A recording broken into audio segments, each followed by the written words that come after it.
Yan, good afternoon po sa ating lahat. Welcome po muli sa ating daily evening devotional.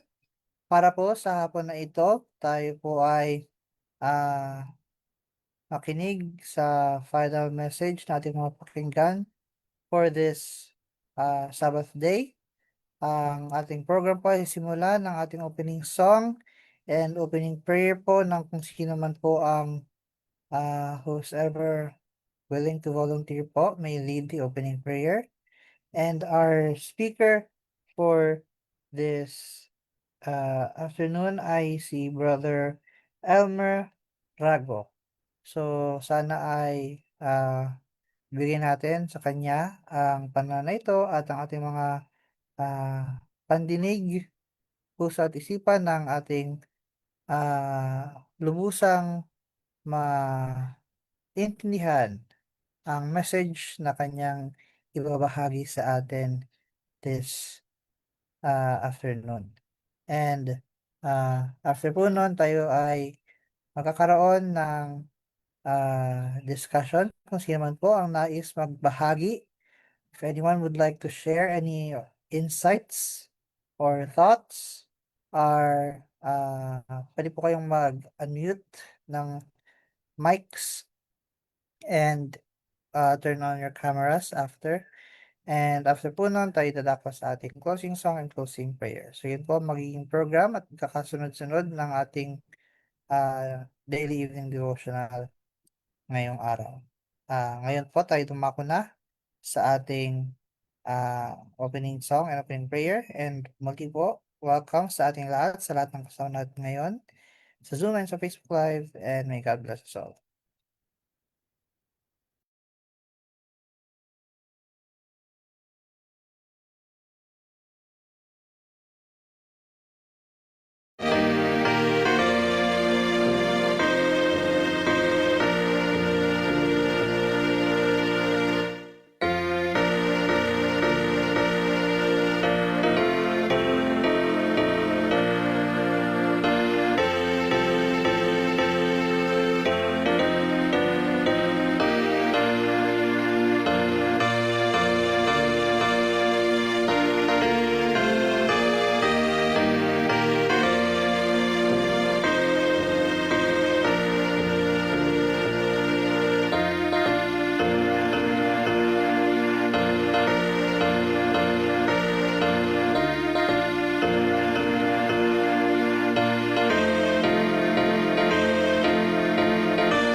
Tayo po ay manalangin.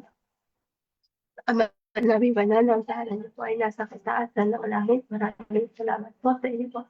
Pumapala sa amin sa dapat na ito at sa aming muling pagtipon para sa aming evening devotional. Nawa po ay pamagahan kami upang sa ganon ang mga katatahanan na ang narinig ay unawaan po namin at may talinsan sa isipan. Samahan niyo po kami hanggang sa palibog ng Sabat upang makita namin ito na holy at nais din po na may ng kapatawaran sa mga pagkulang pagkasala ng kami nawa na magkaroon po ng silent effort na maging din sa inyo. Salamat po, Ama, sa inyo pong pakikinig. In Jesus' name we pray.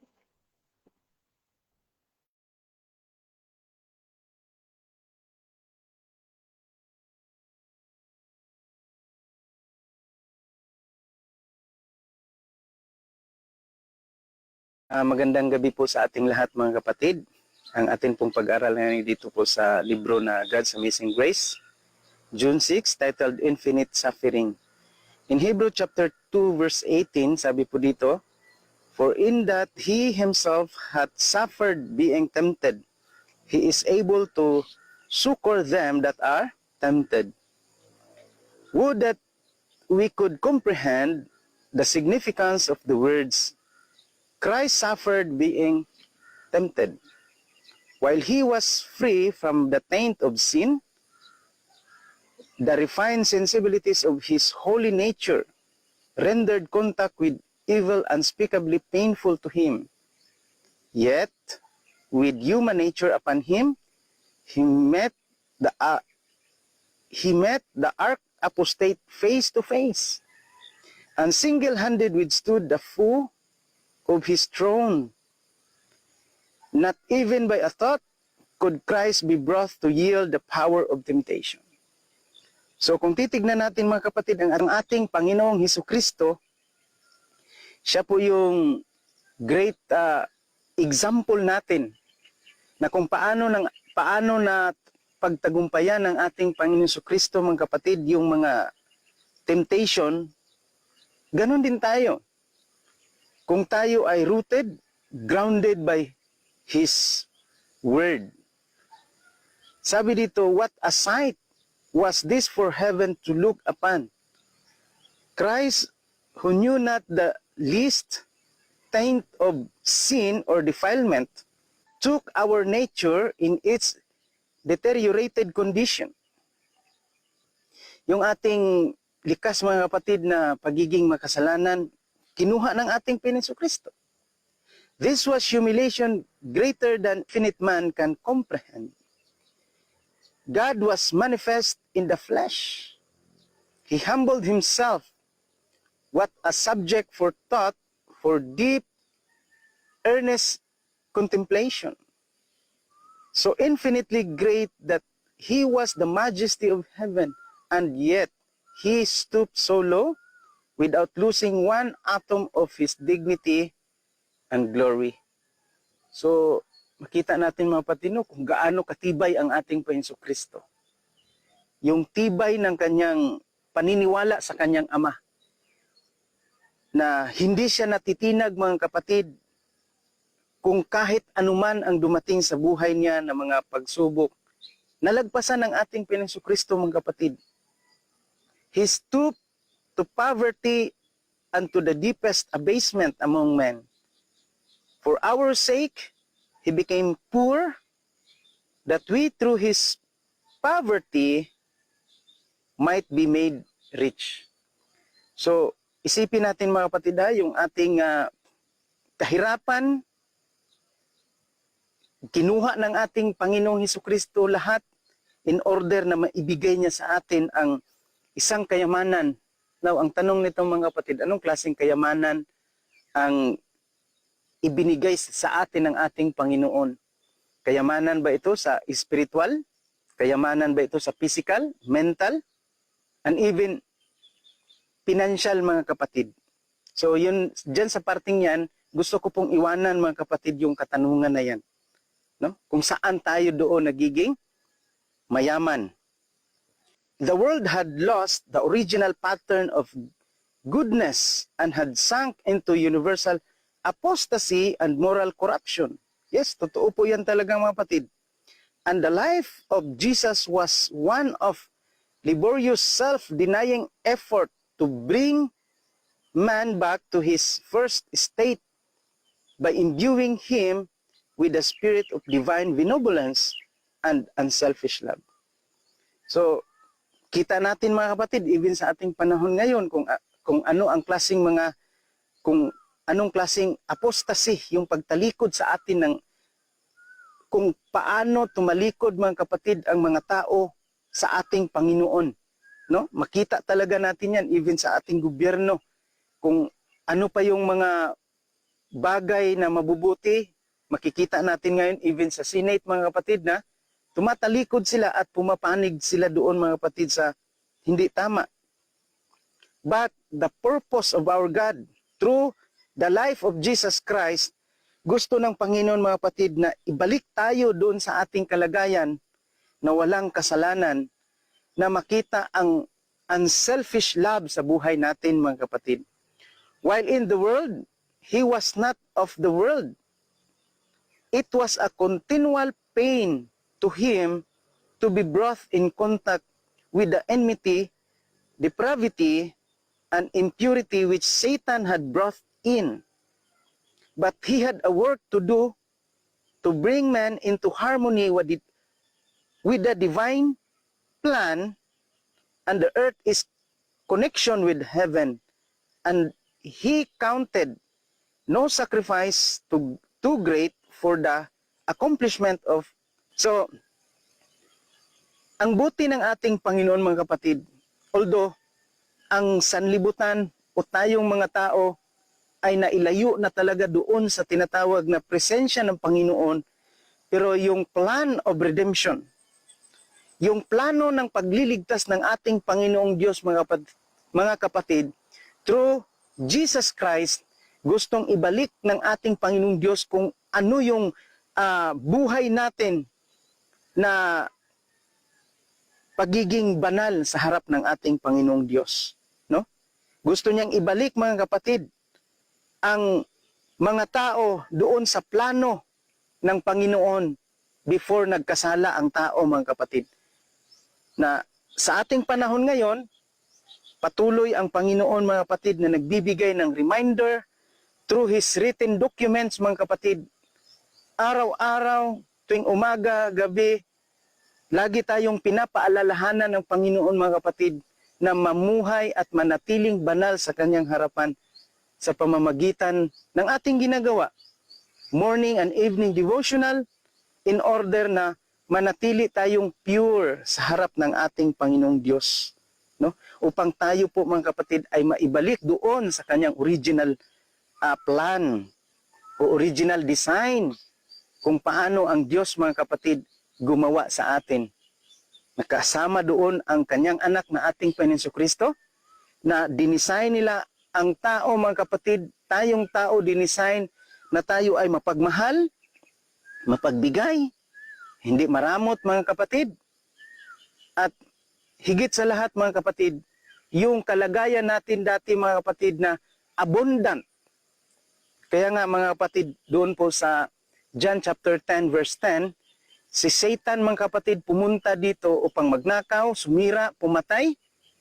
Ngunit ang ating Panginoon Kristo mga kapatid ay pumarito dito upang magbigay ng kanyang buhay at bibigyan tayo mga kapatid ng abundant life or masaganang buhay.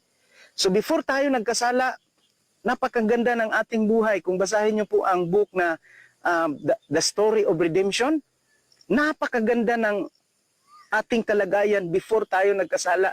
But because of sin, eto na ngayon mga kapatid, ang tao nagiging makasarili. Even sa Christian world, ang mga tao mga kapatid ay talagang napakasarili mga kapatid. Kung titignan natin, minsan ang tao magaling lang magsalita when it comes to religious or spiritual or yung tinatawag na magsalita regarding sa mga salita ng Panginoon. But after that mga kapatid, hindi natin makikita sa buhay nila na pwede rin mangyari sa buhay natin mga kapatid kung hindi tayo mag-iingat. Kaya nga mga kapatid, sabi dito sa Hebrew chapter 4 verse 15, he was in all points tempted like as we are. Sa lahat mga kapatid ng bagay o anggulo siguro sa buhay ng ating Panginoong Hesukristo, ganun din tayo mga kapatid nakaranas na ganong klaseng temptation. But nagkasala ba ang ating Panginoong Hesukristo? Sa ating pagpapatuloy, sabi po dito, Satan stood ready to assail him at every step, hurling at him his fiercest temptation. Yet he did no sin, neither was guile found in his mouth. 1 Peter chapter 2 verse 22. So, ano bang dapat nating gawin in order na makopya natin ang karakter ng ating Panginoong Hesukristo mga kapatid? And I believe through prayer, asking God for help in order na mabigyan tayo, matanggap natin mga kapatid yung strength spiritual na pag dumating ang temptation mga kapatid, tayo po ay makakatayo tulad ng ating Panginoong Hesukristo. Kaya nga, sabi po doon sa akong nabasa sa Spirit of Prophecy, Jesus Christ received a daily baptism of the Holy Spirit. Ito yung word mga kapatid na tuwing umaga, tuwing gabi, yung mga free moment natin, mga free time natin mga kapatid na wala tayong ginagawa, magbabasa tayo ng mga salita ng ating Panginoon Diyos in order na mapuno yung ating isipan ng mga salita niya na pagdating ng temptation, tayo po ay makakatayo. He suffered being tempted. Yes, he suffered being tempted mga kapatid. Talagang tiniis niya mga kapatid. Suffered in proportion to the perfection of His holiness. Kung gaano siya kabanal mga kapatid ang ating Panginoon Jesucristo, in proportion to that holiness, grabe din ang temptation mga kapatid in order malaglag lang si Jesus Christ sa pagkakasala. Tayo din naman ng mga Kristiyano mga kapatid, kung tayo ay mamuhay bilang banal sa harap ng ating Panginoong Diyos, lumakad tayo sang-ayon sa kanyang mga salita mga kapatid, don't expect na tayo ay ang ating daanan ay smooth without temptation. Of course, sabi dito, He suffered being tempted. Si Jesus yun. How about sa atin? Yung kanyang temptation mga kapatid, yung kanyang suffering in proportion to the perfection of His holiness. So same din tayo mga kapatid, kung tayo ay mamuhay na may kabanalan, expect sa mga temptation na mabibigat na dumating sa ating buhay. At of course, ibibigay ng Panginoon sa atin mga kapatid ang mga bagay kung ating hihingiin na yung tibay ng ating pananampalataya. It's because without Christ, we are totally nothing mga kapatid. So kung si Kristo yung ating laging pattern, kung si Kristo yung ating laging titignan, na siya din ay nag-suffer ng mga temptation, tayo din ay makakatayo katulad ng ating Panginoong Hesukristo. No? Kung wala pang temptation, mag-iisip tayo, kaya natin to. Pero pag dumating ang temptation mga kapatid, hindi natin masabi kung talaga ba tayo ay babagsak. And yung temptation mga kapatid, actually, it is a blessing. Yeah, it is a blessing mga kapatid in order for us to test, to measure sa ating tinatawag mga kapatid ng yung kung saan tayo naging matibay na ba tayo doon sa ating mga pinag-aralan. As I've said mga kapatid, our life is like a schoolroom. No? Para tayong mga estudyante mga kapatid na at the end of the day, hindi natin alam kung kailan tayo bibigyan ng Panginoon mga kapatid ng tinatawag na short quiz. And that short quiz, yun yung temptation na darating sa atin kung tayo po ba ay naging matibay or na-learn ba natin ang mga lesson na ating pinagdaanan. Kaya pag dumating ang temptation mga kapatid, doon makikita kung tayo po ba ay naging matibay na, kung tayo po ba ay kaya nang tumayo sa harap ng ating Panginoong Diyos. Sa ating pagpapatuloy, He suffered. Yes, he suffered in proportion to that perfection of his holiness, but the prince of darkness found nothing in him, not a single thought of feeling responded to temptation. Napakaganda mga kapatid, no? Sana ganun tayo. Tayong lahat. Pero bakit hindi pa tayo ganun? It's because pinapolish pa ng Panginoon yung ating mga character. Binibuild pa ng Panginoon yung ating character daily. So, bukas, hindi natin alam kung anong klaseng temptation na darating. After this lesson, hindi natin alam kung anong klaseng temptation ang darating sa atin. Yung ikaw na lang mag-isa, yung walang nakakakita sa iyo mga kapatid, kung ikaw ba o ako ba o tayong lahat ay makakatayo ba sa mga temptation na darating? So, that is a great lesson for us mga kapatid, na tayo po ba ay makakatayo tulad ng ating Panginoon Kristo pagdating sa matinding temptation mga kapatid. I hope and pray na na-bless tayo sa maikling mensaheng ito at makapagbibigay ito sa atin ng inspirasyon na mamuhay tayo mga kapatid sa ilalim ng kapangyarihan ng ating Panginoon. So, salamat sa inyong pakikinig.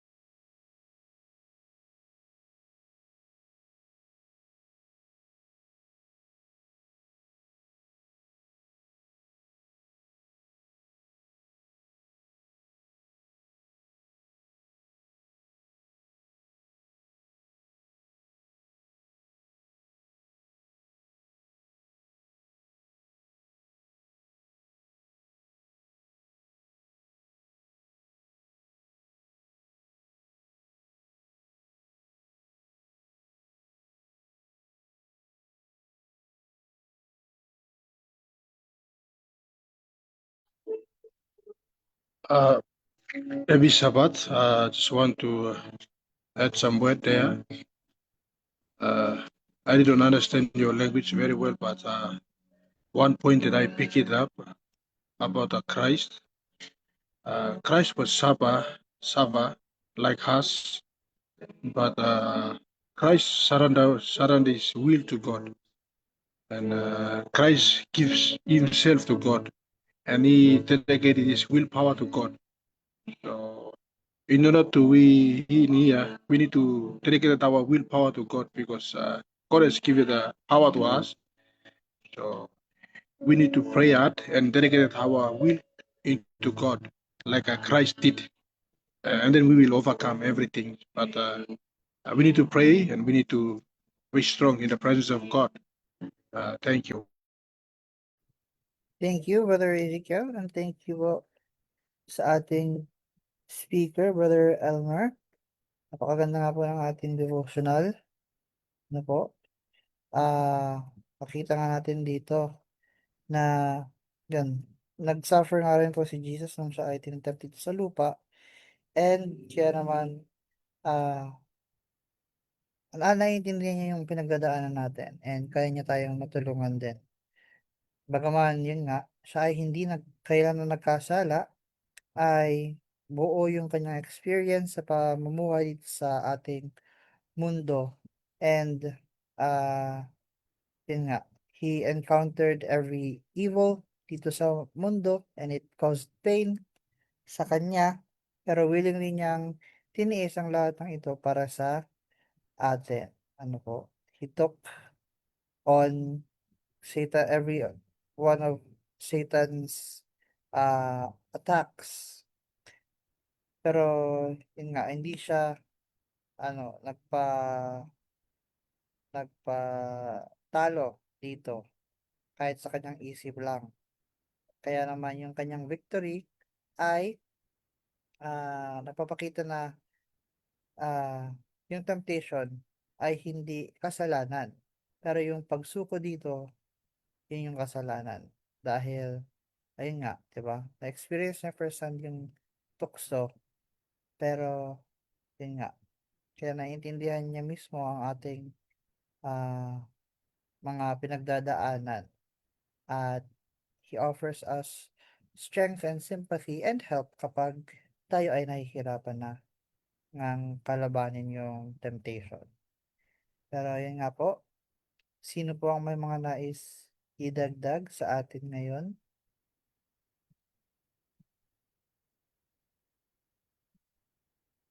Sa mga kasama po natin ngayon sa Zoom, sino pa po meron? Kasama po natin si Sister Trisha. Sino po itong ating kapatid na El Adanza? And mga taga-tumpa po. Meron po bang, would anyone else like to add anything?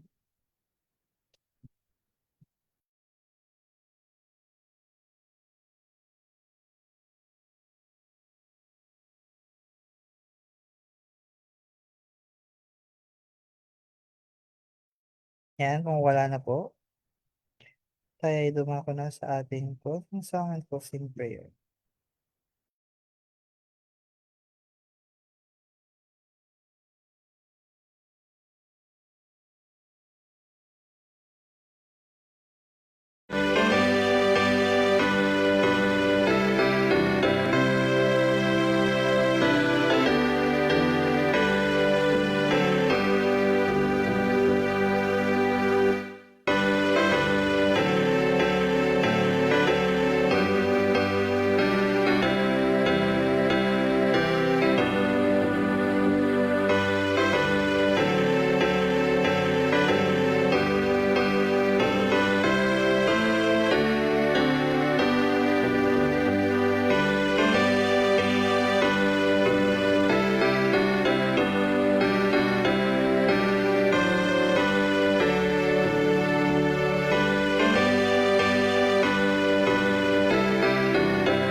Tayo po ay dadako sa ating panalangin.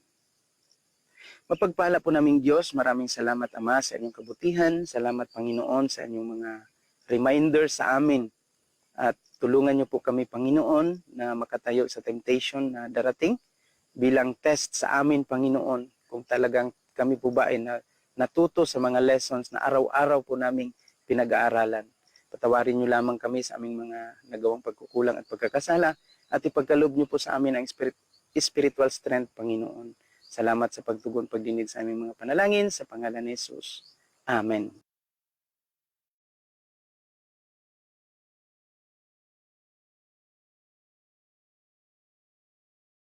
Yan, maraming salamat po muli sa ating mga participants. Salamat po, brother, sa napakagandang mensahe na inyong binahagi sa amin ngayon. Nawa po ang bawat isa sa atin ay maraming natutunan at na realize sa ating devotional. this evening. And muli po maraming salamat sa pagsama sa amin throughout the day and throughout this evening devotional.